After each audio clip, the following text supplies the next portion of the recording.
ओम नमः सिद्धेभ्यो। नमो हरिहन्ताणं, नमो सिद्धाणं, नमो आयर्याणं, नमो वज्रायाणं, नमो लोये सवसाहुणं। मोक्षमार्गस्य नेतारं कर्मभूभृतां, ज्ञातारं विश्वतत्त्वानां वन्दे तद्गुणलब्धये। कल अपना शरीर वाला प्रकरण पूरा हुआ और अंतिम उसमें आहारक शरीर की विस्तार से हमने कल चर्चा की कि आहारक शरीर किसका निकलता है, क्यों निकलता है, कैसे निकलता है। और एक जो सरल अर्थ में अपन ने ये बात समझने की कोशिश की कि दुनिया मात्र ये समझती है कि शंका के समाधान के लिए आहारक शरीर निकलता है। ये बात उतनी सही नहीं है, क्योंकि मुनिराजों को दो चीजें होती हैं। एक तो पुण्य की प्रबलता और आत्म स्थिरता की का विकल्प, दो चीजें मेन होती हैं। तो उन्हें आत्म स्थिरता का विकल्प होता है और उस आत्म स्थिरता के विकल्प के कारण जो जो भी चीजें उनकी आत्म स्थिरता में बाधक होती हैं वो उनके पुण्य से सहज सॉल्व हो जाती है।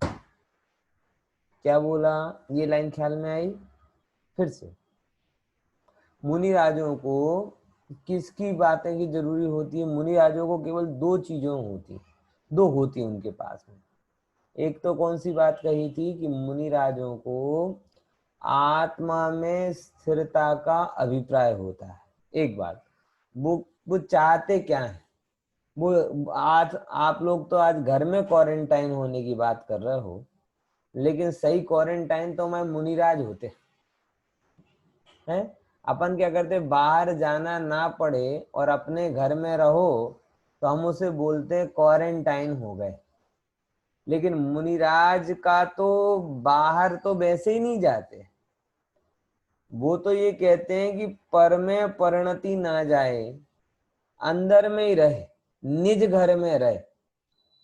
निज घर में रहे मतलब ये आत्मा का अनुभव करती रहे।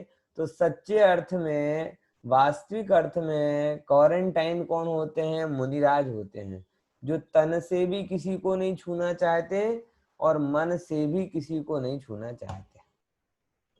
और एक तो उनकी ये स्थिरता की उत्कृष्ट भावना होती है, दूसरे पुण्य का प्रबल होता है, उदय होता है। इसीलिए जब मात्र शंका समाधान, ये बहुत स्थूल कारण है कि शंका इतनी अंदर में प्रबल हो जाए कि उससे वो आत्म स्थिरता में बाधा पड़ने लगे। देखो, कभी किसी को जानने के बारे में आपको वो होगा ना, आप किसी दो व्यक्ति के बारे में बात चल रही हो बराबर, और कोई थर्ड पर्सन वहां से निकले, और थर्ड पर्सन निकले और उसने ये देख ले कि ये दोनों बातें कर रहे थे और उसमें मेरा नाम बोला था उन्होंने, इतना सुने क्या बोला था ये पता नहीं चले। आप देखोगे 12 घंटे के अंदर अंदर वो व्यक्ति किसी ना किसी बहाने से आपके पास आ जाएगा। कुछ नहीं होगा तो फोन कर लेगा, फोन भी नहीं होगा तो आएगा, और केम छो, मजामा, शू छे, आम छे, तेम छे, છોકરાઓનો શું ચાલે, ધંધો પાણી, આ दुनिया भर की माल पैकिंग वाली बात करेगा। और फिर लास्ट में, પેલા भाई શું कहता था है, क्यों, क्या क्या दिक्कत है साहब, पेट खाना पच नहीं रहा क्या? मतलब यही है ना कि विकल्प भारे पड़ते, क्या पड़ते हैं जीव को? विकल्प भारे पड़ते। तो मुनिराज को ऐसे विकता के और आर्तरोध ध्यान के विकल्प तो होते नहीं, उन्हें ये तत्व के जानने का विकल्प हो जाए, और वो जानने का विकल्प इतना भारी पड़ जाए उन्हें कि उससे उनकी आत्मस्थिरता में बाधा पड़े। तो आत्मस्थिरता में बाधा पड़ती है तो उनकी पुण्य प्रकृतियों को बर्दाश्त नहीं। क्या बोला? उनकी तीर्थंकर और रिद्धिधारी मुनिराजों की पुण्य प्रकृतियों को बर्दाश्त नहीं होता। जैसे वीआईपी लोगों का एक होता है ना, सिक्योरिटी फोर्सेस, उन सिक्योरिटी फोर्सेस को ये बर्दाश्त नहीं होता कि कोई ऐरा गैरा आदमी उसके बीच में आ जाए। बराबर। और उनकी उनकी तो वो बर्दाश्त नहीं होता, तो उनकी पुण्य प्रकृतियों को भी बर्दाश्त नहीं होता रिद्धिधारी मुनिराज को कि किसी भी विकल्प के कारण उनका उपयोग बाहर जाए। और अगर ऐसा होता है तो सहज ही उनके अंदर से वो आहारक शरीर निकल जाता है, और वो आहारक शरीर खुद अपना रास्ता डिसाइड करते हुए निकटवर्ती केवली या श्रुत केवली के पास पहुंच जाता है, और पहुंचकर पुनः आत्मस्थिरता कर लेता है। बराबर समझ में आया कि नहीं आया? कल बहुत सारी नई बातें मैंने आहारक के बारे में आपको कही थी, आशा है आप लोगों को याद होंगी। अपन अब आज आगे की चर्चा मतलब आगे का प्रकरण ही आ गया, अब आगे का टॉपिक आ गया। पांचवें दूसरे अध्याय में हमने समझा था कि हम शरीर सहित जीव की बात करेंगे। किसकी बात करेंगे? शरीर सहित जीव की। तो शरीर सहित जीव में सबसे पहले विग्रह गति की बात आई, फिर जन्म की बात आई, फिर योनि की बात आई, अब उसके बाद शरीर की बात आई। अब एक अगला प्रकरण जो बहुत इंपॉर्टेंट है वो ये है कि ये जो अपना शरीर बन गया, अब शरीर बनने के बाद में ये कैसा रहेगा? पुरुष होगा कि स्त्री का होगा कि नपुंसक का होगा कि कैसा होगा कि कैसा नहीं होगा, ये जानना जरूरी है। बराबर समझ में आया? तो उसके बारे में थोड़ी चर्चा अपन करते हैं। देखो 50 नंबर का सूत्र है, 2-3 सूत्र ही बचे हैं, उसके बाद अपना दूसरा अध्याय भी पूर्ण हो जाएगा। सूत्र है नारक सम्मूर्छिनो नपुंसकानी। बोलिए, इसमें गलत लिखा है, सम्मुच्छिनो लिखा है ना, सम्मूर्छिनो है। क्या समझे? इसमें जो सम्मुच्छिनो लिखा है ना, सम्मुच्छिनो नहीं है, सम्मूर्छिनो है। ओके, हाँ, तो वो दोहराइएगा मेरे साथ में। नारक सम्मूर्छिनो नारक सम्मूर्छनो नपुंसकानी। नपुंसकानि नारक सम्मूर्छिनो नपुंसकानी। नारक सम्मूर्छिनो नपुंसकानि। सरस। बराबर। नारकी और सम्मूर्छन जन्म वाले नियम से नपुंसक ही होते हैं। क्या बोला? क्या बोला? नपुंसकानी, नपुंसक होते हैं। कौन कौन होते हैं नपुंसक? मतलब समझ गए ना, कि जिसे हम कहते हैं 3 प्रकार के वेद होते हैं ना, स्त्रीलिंग, पुल्लिंग और नपुंसक लिंग। बराबर। तो उसमें जो नपुंसक लिंग वाले होते हैं तो कौन कौन से? बोले नारकी जीव और सम्मूर्छन जीव, ये नियम से नपुंसक होते हैं। देखो शास्त्रों में बहुत वर्णन आता है इस बात का, थोड़ी सी चर्चा के रूप में कह दूं कि जीव जब पुरुष बनता है या स्त्री बनता है मनुष्य में, तब वो अमर्यादित भोगों में पड़ जाता है। और आज की पूरी संस्कृति, पूरा उसका खान पान भोगों के लिए होता है, उसका पहनना ओढ़ना भोगों के लिए होता है, भोग के लिए होता है, उसका कमाना भोग के लिए होता है, उसकी कपट कषाय पाप जो भी वो करता है वो सब किसके लिए करता है? भोग के लिए करता है। ये काम बड़ी प्रबल संज्ञा के रूप में से हैरान करता रहता है। जो मनुष्य पर्याय के पुरुष पर्याय को पाकर, स्त्री पर्याय को पाकर मर्यादित भोगों में प्रवृत्ति नहीं करते, अमर्यादित भोगों में प्रवृत्ति करते हैं, वैसे जीव नरक में सागरों तक नपुंसक रहते हैं। मतलब वेदना रहती है अनंत और उपाय नहीं होता। पॉइंट समझ में आ रहा है कि नहीं आ रहा?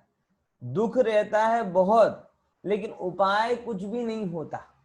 ऐसे सागरों तक वो जीव नपुंसक पर्याय का भोग करते हैं, नपुंसक पर्याय में पड़े हुए रहते हैं। बराबर। ये थोड़ा विचारना कि मनुष्य पर्याय खाधा पीधा ने जलसा करवा माटे नहीं भाई। मनुष्य पर्याय तो ये तमाम प्रकार के विकल्पों को दूर करने वाली पर्याय है कि ऐसी आत्म साधना का भाव रखो उसमें कि जिससे किसी भी प्रकार का कोई विकल्प ना हो और ये जीव निर्भरता के साथ में मोक्ष के मार्ग पर आगे बढ़ जाए। लेकिन गलत प्रकार और गलत लोगों के प्रभाव में आकर ना जाने क्यों हमने भोग को जीवन का लक्ष्य बना लिया, भोगों से मुक्ति को जीवन का लक्ष्य नहीं बनाया। क्या समझे? फिर से बोल रहा हूं, और गंभीरता से आप विचार करेंगे तो आपको ख्याल में आएगा कि इन भोग आदि के चक्कर में अनंत अनंत दुख हम उठाते हैं। ये पूरी संसार की व्यवस्था इसके लिए ही बनी। अगर ये व्यक्ति अपनी इच्छाओं को जीत ले तो किसी भी प्रकार के ऑब्लाइजेशन की इसे जरूरत ही ना पड़े। मुझे बताओ, पड़े क्या? जरूरत ही नहीं है साहब। अगर ये जीव ने अपनी इच्छाओं को जीत लिया, ये स्वयं से खुश रहना सीख गया, तो किसी के साथ की जरूरत नहीं, किसी के साथ की जरूरत नहीं, तो अपने अंदर में अपनी प्रभुता को भोगते हुए अनंत काल तक रह लेगा। लेकिन ये गलत लोगों की संगति, जहां भोग को ही जीवन का लक्ष्य बनाया जा रहा है, सुबह शाम दिन रात 24 घंटे विचारों के माध्यम से, दृश्यों के माध्यम से, शब्दों के माध्यम से, वीडियोस के माध्यम से, स्लोगन्स के माध्यम से, चर्चाओं के माध्यम से भोग ही भोग रिप्रेजेंट किए जा रहे हैं। ऐसे समय में अगर जो व्यक्ति विवेक पूर्ण भोग में नहीं पड़ेंगे तो ऐसे परिणामों से सागरों पर्यंत नपुंसक पर्याय में जाना पड़ेगा। ये कर्म सिद्धांत की स्पष्ट व्याख्या है। बराबर समझे कि नहीं समझे? तो ये चीज। और नपुंसक नरक वाले कैसे होते हैं? नपुंसक। और सम्मूर्छिन जन्म वाले, सम्मूर्छिन जन्म वाले असैनी पंचेंद्रीय जीव होते हैं। वो सब नियम से कैसे होते हैं? नपुंसक ही होते हैं। मतलब मक्खियों में, अब ये अलग है कि भाई ये विज्ञान वाले कहते हैं नर मक्खी और मादा मक्खी के भेद करते हैं, लेकिन ये अपने धर्म के हिसाब से तो नर मादा उसमें नहीं होता, सब नपुंसक ही होते हैं। बराबर। अब देखो 51 नंबर का सूत्र क्या कहता है। 51 नंबर का सूत्र कहता है न देवा। क्या मतलब है इसका? देव नहीं होते ना, यही अर्थ है ना। देखो शास्त्रों में जब आप अर्थ करते हो तो प्रसंग निकालना कितना जरूरी होता है, कि अगर आप प्रॉपर कॉन्टेक्स्ट को नहीं समझते हो तो आप कभी अर्थ नहीं कर पाओगे। अब न देवा शब्द का अर्थ आप किसी भी संस्कृत के जानने वालों की से करवा लोगे तो कितना अर्थ किया जाएगा? ना मतलब नहीं, देव मतलब होते हैं, तो देव नहीं होते। तो ऐसा अर्थ बराबर है क्या? देव नहीं होते क्या? तो ये 4 प्रकार के देवों का वर्णन कहाँ से किया? भवनवासी, व्यंतर, वैमानिक, सौधर्म आदि, ये कहाँ से आ गए? तो इसीलिए संस्कृत के सूत्रों के अर्थ में या किसी भी शास्त्र के अर्थ में प्रसंग, कॉन्टेक्स्ट समझना बहुत जरूरी है, क्योंकि बिना कॉन्टेक्स्ट के आप उस बात के साथ में जस्टिस नहीं कर पाएंगे। तो न देवा सूत्र का अर्थ है कि देव नहीं होते। क्या नहीं होते? जिसकी चर्चा हमने पहले की, कि नपुंसक लिंग की चर्चा चल रही थी ना, तो न देवा मतलब देव नपुंसक नहीं होते। बराबर। यानी 2 बातें हो गई, नारकी और सम्मूर्छन नियम से नपुंसक होते हैं और देव नपुंसक नहीं होते। देवों में 2 ही जातियां होती हैं, देव और देवी, यानी पुरुष वेद वाले देव और स्त्री वेद वाली देवी। ये उनमें नपुंसक नाम की कोई वो जाति नहीं होती। बराबर। देखो अब तीसरे नंबर का सूत्र आता है शेषास्त्रिवेदा। बोलिए बोलिए। शेषास्त्रिवेदा। शेष के शेषास्त्रिवेदा। हाँ देखिए अब वेरी गुड। अब उसमें क्या कह रहे हैं? शेषा मतलब कौन बाकी रहे। देखो जरा विचारो, कौन कौन बाकी रहा, किस किस की चर्चा हो गई? सबसे पहले नरक और सम्मूर्छन कैसे होते? नियम से नपुंसक। अब देव कैसे होते? नपुंसक नहीं होते, स्त्री पुरुष ही होते हैं। तो अब बाकी कौन रहे बताइए? कौन शेष? कौन शेष? मनुष्य और तिर्यंच। मनुष्य। और त्रियंच में कौन से मनुष्य? त्रियंच में कौन से मनुष्य? संगी। संगी पंचेंद्री संज्ञी पंचेंद्री मनुष्य त्रियंच बराबर। संज्ञी पंचेंद्री मनुष्य और संज्ञी पंचेंद्री त्रियंच ये शेषा। और ऐसे शेष जीवों में त्रिवेदा मतलब तीनों प्रकार के वेद पाए जाते हैं। क्लियर हो गया। शेषा मतलब कौन, इन दोनों के अलावा। अब देखो आचार्य कितने संक्षिप्त सूत्र बनाते हैं, ऐसा लिख सकते थे कि संगी पंचेंद्रियाणाम त्रिवेदा, संगी पंचेंद्रियों में तीनों वेद होते हैं, लेकिन आचार्य बहुत कंजूस शब्दों के प्रयोग में वो कहते हैं कि संगी पंचेंद्रियों ये 5-7 अक्षर लिखने पड़ेंगे और शेषा में 2 अक्षर लिखने पड़ेंगे, तो मात्र कौन सा शब्द लिखो, शेषा। तो शेषास त्रिवेदा ऐसा उन्होंने सूत्र बनाया। अब देखो और खुलासा करते हैं इसका। अच्छा प्रकरण है विचारणी। तो पंडित जी ये जो असंगी पंचेंद्रिय जो होते हैं वो उनका कौन सा वेद होता है? असंगी पंचेंद्रिय अगर सम्मूर्छन वाले हैं तो नपुंसक होंगे और सम्मूर्छन ही होते हैं, क्योंकि गर्भज आदि जो अगर होते हैं तो उसमें त्रिवेद आ जाएगा।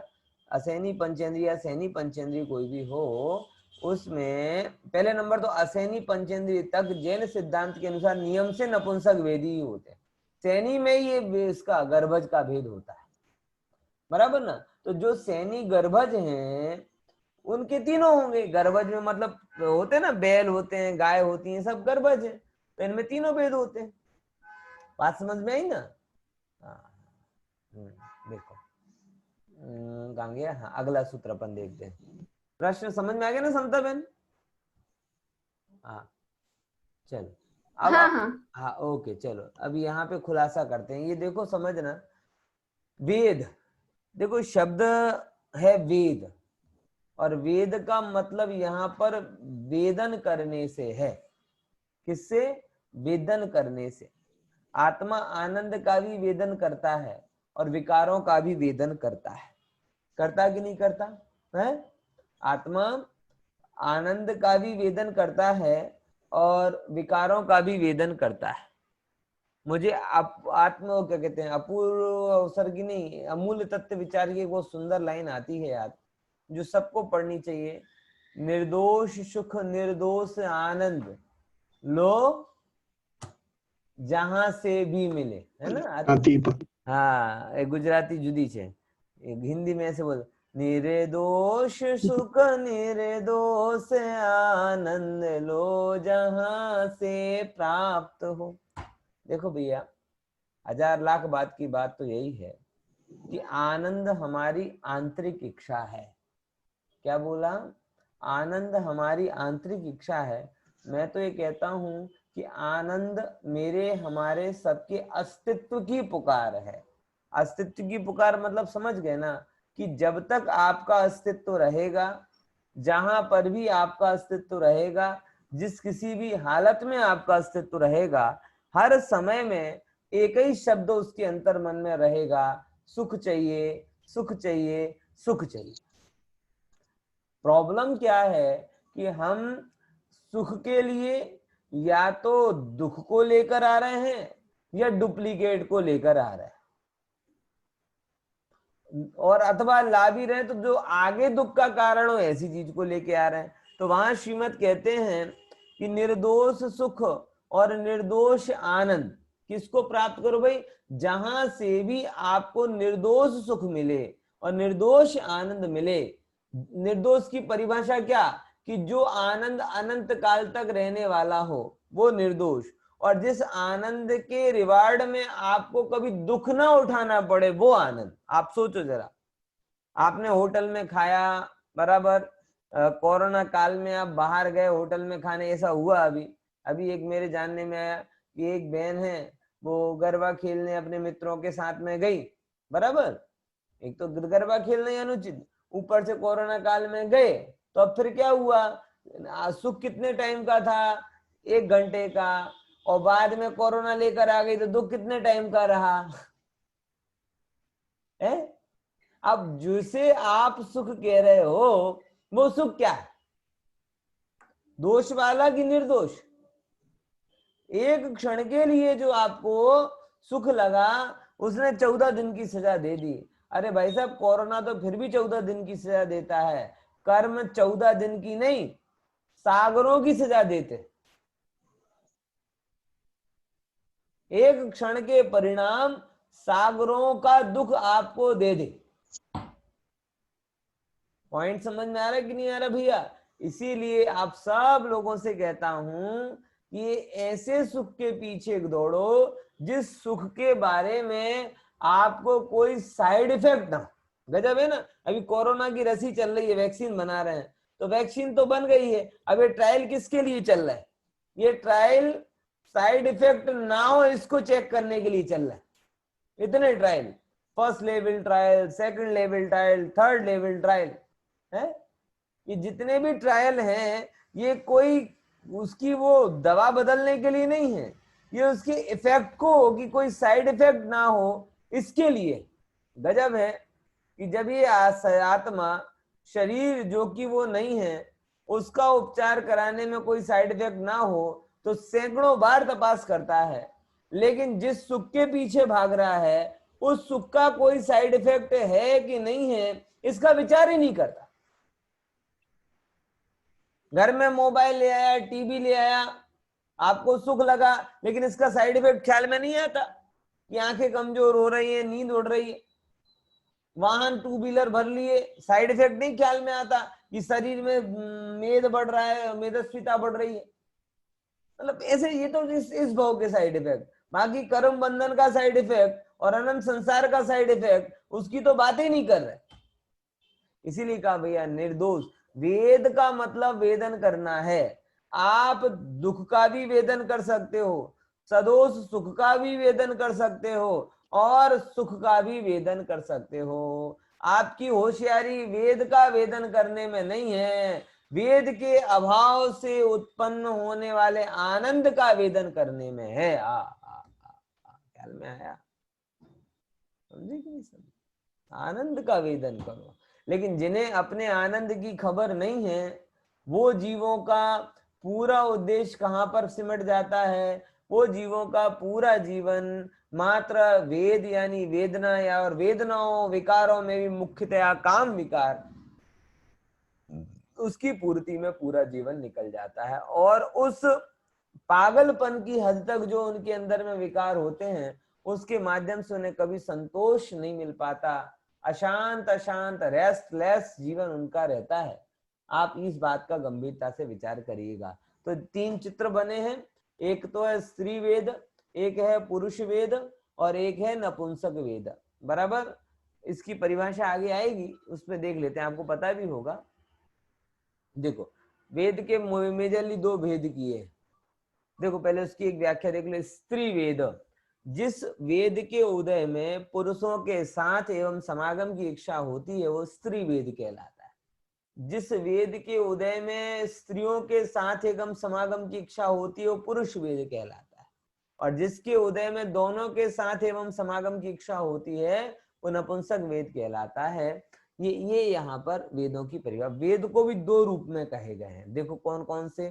एक तो है भाव वेद रूप परिणाम और एक है द्रव्य वेद रूप परिणाम। देखो द्रव्य वेद कोई बहुत बड़ी उपलब्धि या इंफीरियर कॉम्प्लेक्स नहीं। द्रव्य वेद मतलब क्या? आपका जो सपोर्ट है ना, सपोर्टिंग सिस्टम, मतलब बॉडी आपकी, वो बॉडी 2 प्रकार से 3 प्रकार से हो सकती है। वो या पुरुष होगी या स्त्री होगी, और अगर पुरुष और स्त्री नहीं है तो नपुंसक होगी। आपकी बॉडी 3 प्रकार की। अब इसमें पुरुष है तो अहम में रहे कि भाई मैं सुपीरियर हूं, लेडीज है तो इंफीरियरिटी में पड़े, इनमें कोई दम नहीं। पुरुष है तो कोई सुपीरियरिटी वाली बात नहीं है, अनंत काल में अनंत बार तुम पुरुष हो चुके हो। और स्त्री है तो भी कोई इंफीरियरिटी की बात नहीं है, अनंत काल में अनंतों बार सभी स्त्रियां होते हैं। क्या कहें इस जीव को? सच बता रहा हूं कि इस बहुत जबरदस्त पुरुषत्व का अहम सारे पुरुष भोगते। ये पुरुष पर्याय में पुरुषत्व का अहम इतना ज्यादा हो जाता है कि कोई इसे महिला बोल दे, कोई इसे सुबैरी जेवो करे छे, सुबैरी जेवो हंसे छे, सुबैरी जेवा कपड़ा पहरी लीधा, सुबैरी जेवा नखरा करे छे, ये शब्द तो मतलब उसे गाली के जैसे लगते। लगते कि नहीं लगते? क्यों भैया? कभी कोई ऐसी बात आए तो विचार लेना कि भैया कोई भी अनंत काल से पुरुष नहीं है और कोई भी अनंत काल से स्त्री नहीं है। ये पुरुष और स्त्री में कुछ भी फर्क नहीं है। ये पुरुष मरकर स्त्री हो जाता है, स्त्री मरकर पुरुष हो जाता है। आज का रामलाल कल की रंभा बन जाए है? और कल की आज की रंभा कल के रामू काका बन जाए, बताओ है? क्या क्या फर्क पड़ता है? मतलब कुछ कोई ठिकाना नहीं। आज जो रामलाल है कल रंभा बन जाए, देवगति में चली जाए और वो देवगति की रंभा बने, फिर वहां से आयु पूरी हो और पुरुष उसमें आ जाए तो रामू काका, तो रामलाल रंभा बने, रंभा रामू काका बन गए और रामू काका फिर से मर के रमीला बेन बन जाए। है? विचार करके देखो। इसीलिए इसमें कोई भी आश्चर्य की बात नहीं है। बार बार ये कहता हूं, बार बार। और माताएं बहनें भी अपनी स्त्री पर्याय से ऐसी चिपक गई, ऐसी चिपक गई, क्या करें। एक बहन तो मेरे से कहने लगी, अब वो तो मुमुक्षु होने के बावजूद भी, स्वाध्यायी होने के बावजूद भी भगवान तो अपने ही जाते हैं ना बार बार। अब भगवान ने लेडीज बनाया है तो पहनने ओढ़ने का भाव, श्रृंगार का भाव तो हो गई होगा, हो गई होगा। तो मैंने उनको बोला, भैया देखो, एक तो भगवान को आपको पुरुष और स्त्री बनाने में कोई इंटरेस्ट नहीं, समझे कि नहीं समझे। वो ये एजेंसी लेके नहीं बैठे कि किसको पुरुष बनाया जाए, नोटिस करा, हाँ तूने ये किया, चल अब पुरुष, अगली पर्याय में देखता हूँ बेटा। जैसे वो बॉस बोलता है ना, है कि अभी तू काम कर ले, फिर पगार की टाइम में देखूंगा। जैसे भगवान को तुम्हें कोई पुरुष और स्त्री बनाने में इंटरेस्ट नहीं है, तुम तुम्हारे कर्म से बनोगे। उनको तो सबको भगवान बनाने में इंटरेस्ट है, और भगवान में कोई भी वेद नहीं होता, बराबर। वो निर्वेदी है। वो कैसे हैं? वेद रहित हैं। बराबर ख्याल में आया कि नहीं है? दूसरे नंबर की बात, अब जो माताएं बहनें, जैसे मैंने पुरुष को बोला ना कि पुरुष को पुरुष पर्याय के प्रति अहम हो जाता है, ऐसे ही माताओं बहनों को भी स्त्री पर्याय के प्रति अहम हो जाता है। ऐसे कह रहे कि अब भगवान ने बनाया है, अब स्त्री बन गए हैं तो पहनने ओढ़ने का भाव आएगा, मेकअप का भाव आएगा, ये आएगा, वो आएगा। तो उन तमाम माताओं बहनों से बोलता हूँ कि भैया तुम्हें इस पर्याय में जिनेंद्र भगवान को छूने की परमिशन नहीं मिली, अभिषेक की परमिशन नहीं मिली, मुनि बनने की परमिशन नहीं मिली। ये तुम्हें बहुत आनंददायक लगता है क्या कि दुखद लगता है? इतना सा उत्तर दे दो बस। अगर दुखद लगता है तो पुनः ऐसे कोई काम मत करना कि जिससे पुनः पुनः यही पर्याय भोगने को मिले। और अगर आनंददायक लगता है तो फिर जो खुद अपनी कब्र खोद के बैठा हो उसे कौन समझाए? ख्याल में आया? समझे कि नहीं समझे? तो पुरुष को अपने पौरुष से मतलब नहीं होना चाहिए, और माताओं बहनों को अपनी जो स्त्री पर्याय या स्त्री वेद की वजह से होने वाले जो परिणाम हैं उनमें राग नहीं होना चाहिए। ये नखरे बताना, ये कपट करना, ये श्रृंगार में पड़े रहना, ये उलझे रहना, बराबर अत्यधिक, ये जो भी स्त्री पर्याय जन्य विकार हैं, ये विकार भले ही आपको होते हों, लेकिन अगर आपको पुनः पुनः स्त्री नहीं बनना है तो इससे भिन्न अपने आप को चैतन्य तत्व देखना चालू करो। समझ में आया? देखो ये बात है भाई साहब, है तो समझे ना, 3 प्रकार के वेद। और यहां से ये बात आती है, तो पुरुष और स्त्री रूप शरीर ये इंपॉर्टेंट नहीं है। क्या इंपॉर्टेंट है? वो भाव वेद। और भाव वेद की वजह से क्या होता है कि जीव के तीव्र मोह से उत्पन्न, किस मोह से? बहुत तीव्र मोह से उत्पन्न स्त्री, पुरुष और नपुंसक भाव रूप परिणमन। देखो क्या बोला, भावों में स्त्री पना रहे, भावों में पुरुष पना रहे, और भावों में नपुंसक पना रहे। अरे रे, जिस भाव में गायक पना रहे वो भाव भाने योग्य है। जिस भाव का मूल पुरुष और स्त्री पर्याय हो वो भाव तो अभाव करने के योग्य है। समझ में आया? इसलिए ध्यान रखना भाई साहब, इन परिणामों में क्या लाभ है, बराबर। इन परिणामों से परे अपने आप को अपरिणामी देखो, उसमें लाभ है, हैं? देखो गजब है ना भैया। आगे देखो और खुलासा करते हैं इन चीज का। अब एक पुरुष किसे कहते हैं, ये सब पुरुष समझ लें कि बाहरी संरचना होने मात्र से आप पुरुष नहीं हो जाते। आचार्य पुरुष शब्द की व्याख्या कुछ अलग तरीके से करते हैं। 4 प्रकार से पुरुष शब्द की व्याख्या करते, देखो कितना गजब है।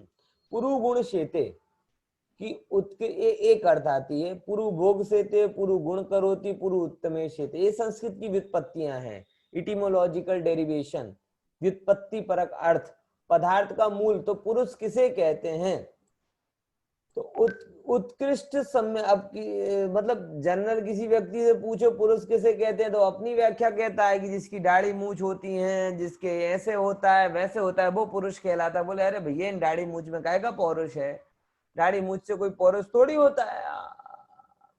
सही अर्थ में क्या है, तो जो भी व्यक्ति अपने आप को कहते ना, इन क्या कहते हैं, मर्द का बच्चा, ऐसे बोलते ना शब्द, कि जो अपने आप को मर्द मानता हो, मर्द का बच्चा मानता हो, बराबर वीर बहादुर मानता हो, ऐसे कहते हैं जब किसी को वो पौरुष को जगाना होता है, तो ऐसे शब्द हैं, है कोई मर्द, है कोई मर्द का बच्चा यहाँ पर, ऐसे डायलॉग आते हैं ना पिक्चरों में। तो कौन है पुरुष, तो बताते हैं पहले नंबर की व्याख्या, जो सम्यक ज्ञानादि का स्वामी होता है।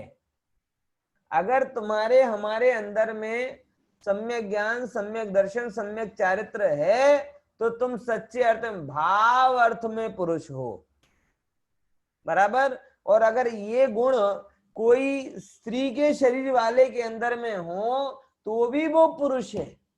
और पुरुष होते हुए भी रत्नत्रय नहीं है, तो का पुरुष, ऐसा। समझे कि नहीं समझे? देखो दूसरे नंबर, उत्कृष्ट इंद्रादिक भोगों का भोक्ता होता है। दूसरे नंबर है पुरु भोग शेते, मतलब जो क्या करता है, पुरु का अर्थ होता है उत्कृष्ट, है ना, तो गुण शेते मतलब गुणों में रहता हो, भोग शेते मतलब भोगों में रहता। उत्कृष्ट जिसके अंदर में उन गुणों को भोगने की अथवा सामर्थ्य होती है, वो पुरुष कहलाता है। दूसरी व्याख्या, तीसरे नंबर की बात, पुरु गुण करोति, पुरु मतलब श्रेष्ठ कार्यों को करता है। बोलो कौन पुरुष है, कौन पुरुष है? बोले चतुर पुरुषार्थ जो कहा गया है, धर्मार्थ काम मोक्ष, ये धर्मार्थ काम मोक्ष रूप पुरुषार्थ को जो करता है वो पुरुष है।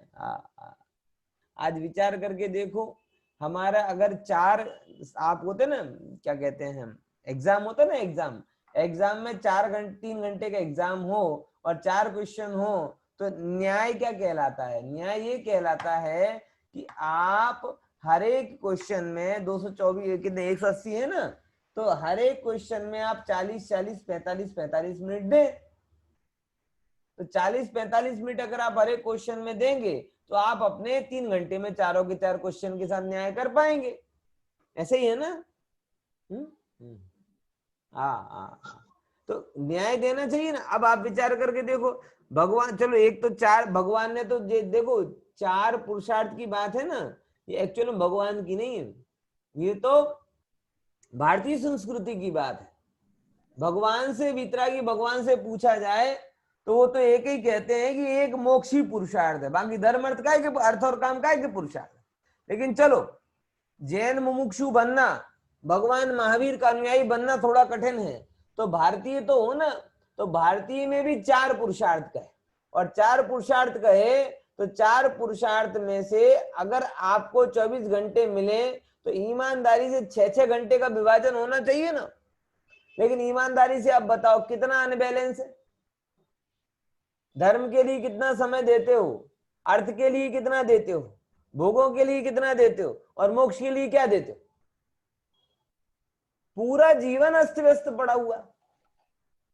धर्म के नाम पे साहब हम तो रेगुलर मंदिर जाते, कैसे जाते हैं, वो ऑफिस जाते टाइम पर मंदिर बीच में आता है तो स्कूटर चाबी लगा के जाते हैं, बाहर उतरते हैं, नमो नमो स्वाहा, हो गया धर्म और मोक्ष पुरुषार्थ पूरा।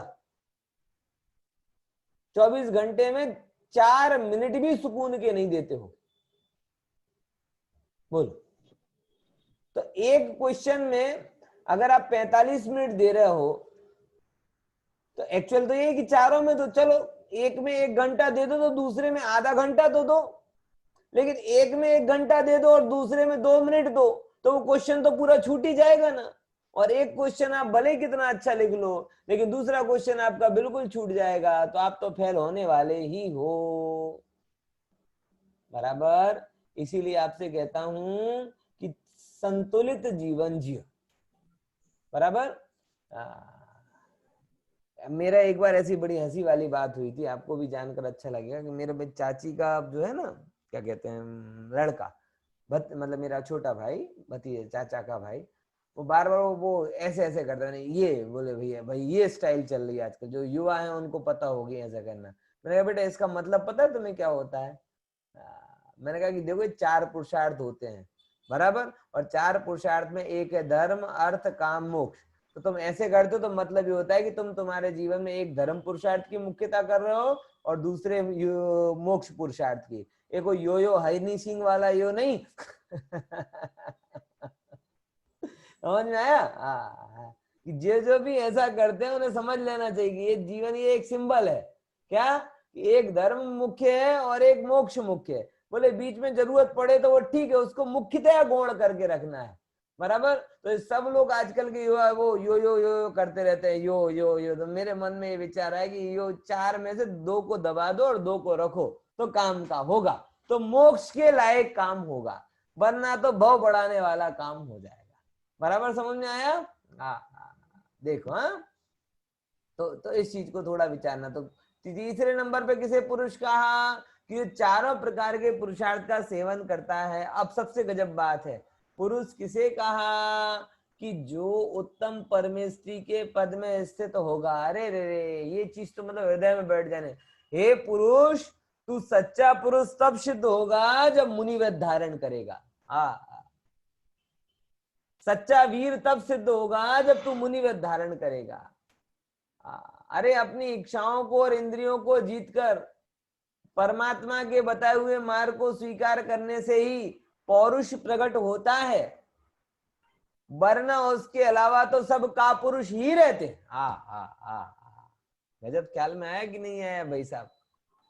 अद्भुत है ना। आप क्या समझते हो, 200-500 किलो वजन उठाने से पुरुष हो जाओगे? 2-5 लोगों को पटक के मार दोगे तो पुरुष हो जाओगे? संतति उत्पन्न कर दोगे तो पुरुष हो जाओगे? अरे प्रभु, ये बाहर की संतति तो उत्पन्न करे वो तो अलग बात है, लेकिन अशुभ परिणामों के माध्यम से अनंत भव की वो संतति तो नपुंसक भी उत्पन्न कर रहा है। पॉइंट समझ में आया कि नहीं आया? ये शुभाशुभ परिणामों के माध्यम से अनंत भवों की संतति तो नपुंसक भी उत्पन्न कर रहा है। इसमें तुम्हारा हमारा किसी का पौरुष नहीं है। पौरुष तो इसमें है कि अनंत भवों की संतति जो उत्पन्न हो रही है वो भी आत्मज्ञान के बल से छूमंतर हो जाए और तेरी प्रभुता मिल जाए और एक भव भी ना बढ़े।